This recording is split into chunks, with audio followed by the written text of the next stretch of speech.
Europe காண்டினென்ட்ல இருக்கிற பிரான்ஸுக்கும் ஸ்பெயினுக்கும் இடையில இருக்கிற ஒரு சின்ன குட்டியான லேண்ட்லாக் கண்ட்ரி தான் அண்டோரா. இந்த கண்ட்ரியோட சைஸ் பார்த்தீங்க அப்படின்னா நம்ம தமிழ்நாட்டில் இருக்கிற 38 டிஸ்ட்ரிக்ட்ஸ்லையும் சின்ன டிஸ்ட்ரிக்ட் பார்த்தீங்க அப்படின்னா கன்னியாகுமரி. ஸோ இந்த கன்னியாகுமரியோட 1/4 எடுத்துக்கிட்டிங்கன்னா இந்த கண்ட்ரியோட சைஸும் ஈக்குவலாக இருக்கும் அப்படின்னு சொல்கிறாங்க. இந்த கண்ட்ரியில் நீங்கள் எந்த சைடு தான் திரும்பி பார்த்தாலும் உங்களால் ஹை ஆல்டிடியூட் இருக்கிற மவுண்டைன்ஸ் தான் பார்க்க முடியும். அதனால இந்த கண்ட்ரியில் வந்துட்டு ஏர்போர்ட் கிடையாது.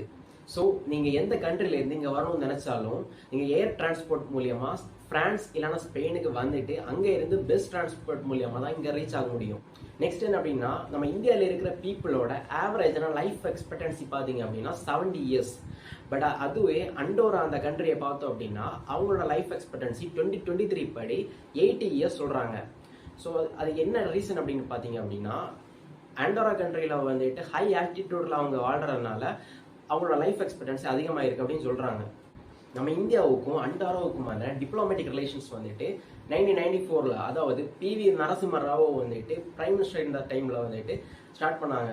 ஸோ இப்போ 2024 வந்துட்டு பார்த்தீங்க அப்படின்னா 30th year of diplomatic relations வந்து செலிப்ரேட் பண்ணிட்டு இருக்காங்க.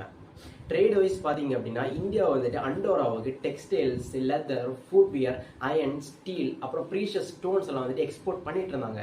இதெல்லாம் எக்ஸ்போர்ட் பண்ணாலும் கோவிட் தாண்டி வந்துட்டு இவங்களோட ட்ரேடு வந்துட்டு பார்த்தீங்கன்னா லைட்டாக டிம் ஆகி தான் போயிட்டு இருக்கு அப்படின்னு சொல்கிறாங்க. ஸோ இந்த இன்ஃபர்மேஷன் இந்த வீடியோ வந்துட்டு உங்களுக்கு யூஸ்ஃபுல்லாக இருந்துச்சு அப்படின்னா இந்த சீரியஸில் இருக்கிற எல்லா வீடியோவுமே பார்த்துருங்க. பார்த்துட்டு மறக்காமல் உங்கள் ஃப்ரெண்ட்ஸுக்கும் ஷேர் பண்ணி விட்டுருங்க.